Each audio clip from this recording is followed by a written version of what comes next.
till you're announced. We've not yet lost all our graces. Olá pessoal, vamos então à nossa aula de revisão para a P2. A P2 ela é muito simples, os alunos que estiverem envolvidos todo esse tempo com as atividades propostas no EAD, que fizeram as atividades práticas, que se esforçarem em assistir as videoaulas, então esses alunos não vão ter dificuldades em fazer a P2, porque já estão com o fio da meada, para desenvolver a sinalização. Então vocês vão simplesmente sinalizar. Sinalizar seguindo alguns parâmetros. Eu vou estipular qual a forma de sinalização que vai ser, e aí em cima disso tem alguns pontos que vão ser avaliados, tá? E não é complicado, porque eu vou dar todo o suporte a vocês. Na verdade, no EAD vai estar disponibilizado alguns pontos para vocês escolherem, na verdade alguns temas, e esses temas eles são variados. Eu coloco alguma situação, por exemplo, que vocês vão ter que encenar, e aí vocês podem fazer em dupla, pode ser em trio, pode ser individual. O que importa para mim, na verdade, é a sinalização. Então, se você cumpre os requisitos que eu proponho, da forma correta, então aí você vai ser avaliado em cima disso. Se o seu parceiro, se a sua dupla não tiver um bom rendimento, isso não vai interferir na sua avaliação, porque ela é individual. É apenas um recurso para poder te ajudar na hora de você fazer a sinalização. Às vezes o monólogo se torna um pouco difícil de decorar. Eu acho que uma cena ela se torna mais fácil de você conseguir transmitir. Tá bom? E também eu consigo explorar alguns recursos importantes na avaliação de qualquer sinalização na Libras. Então, gente, a vocês um primeiro passo. Vocês vão escolher o tema de vocês. Eu tenho algumas sugestões de temas lá no EAD. Tá aberto o link para vocês com temas para P2. Vocês olhem, escolhem o tema. Não precisa escolher lá oficialmente no EAD. Apenas veja a sugestão e escolha uma delas. Também vocês podem criar uma sugestão qualquer, uma hipótese de um tema diferente. Esses temas eles são apenas para te incentivar a desenvolver uma sinalização em cima de uma lógica, digamos assim. Então, por exemplo, um dos temas. Você foi ao supermercado com o seu parceiro e vocês vão comprar determinados materiais e vocês já vão chegar no caixa.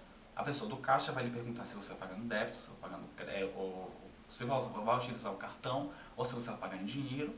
E aí vocês terminam falando que esqueceram o dinheiro em casa e que vão voltar depois para pegar.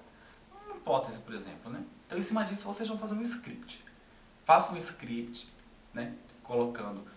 escrevendo o que realmente vocês vão falar, como se vocês estivessem fazendo um script para poder fazer uma cena em oral mesmo, independente de ser em libras. E em cima desse script, vocês vão pensar um pouco sobre como sinalizar.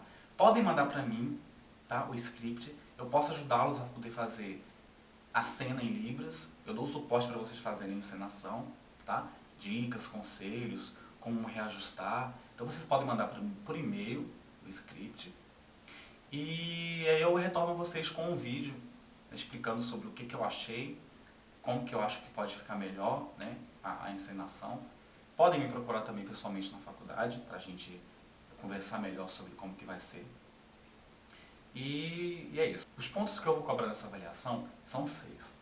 Então, em cima de cada ponto, vocês vão ter um ponto de avaliação, porque a avaliação vale 6. Então, o primeiro ponto é a fluência. Fluência não quer dizer agilidade, rapidez, não. Fluência quer dizer, na verdade, naturalidade, segurança. A pessoa que tem fluência, ela é segura do que ela está falando. Então, naturalmente vai se sucedendo aquilo que está tendo uma fluência. Então, no caso, a fluência na Libras é a sucessão da sinalização com naturalidade. Então, se você tem fluência, você vai fazer os sinais naturalmente, sem parar. Vai surgir a espontaneidade, isso naturalmente com a fluência. Então, vamos ao exemplo de uma situação em que existe a fluência, mas não necessariamente rapidez na sinalização. Então, por exemplo, eu tenho vontade de comer coisas gostosas, mas não posso, porque eu preciso emagrecer. Se você quer comer coisas gostosas, por favor, vá para longe de mim. Então é uma situação que você não necessariamente tem que ser rápido. Agora, por exemplo, às vezes você quer fazer rápido, mas você não vai ser fluente. Hoje eu preciso ir na casa da minha amiga, conversar com ela, preciso que ela me ajude Então não tem precisão nos sinais. A precisão é que é importante. Você só vai ter precisão se você já tiver, né, um certo estudo em cima disso, uma certa aplicação dos sinais, né, com as atividades propostas. Outro recurso importante é a expressão facial. Então, nos momentos em que você tiver que sinalizar com expressão, né, os momentos que já foram explicados que são obrigatórios, você tem que fazer. E também a expressão natural é importante, né, que a gente vê a espontaneidade das sinalizações, também é importante. O uso dos classificadores também é imprescindível, né?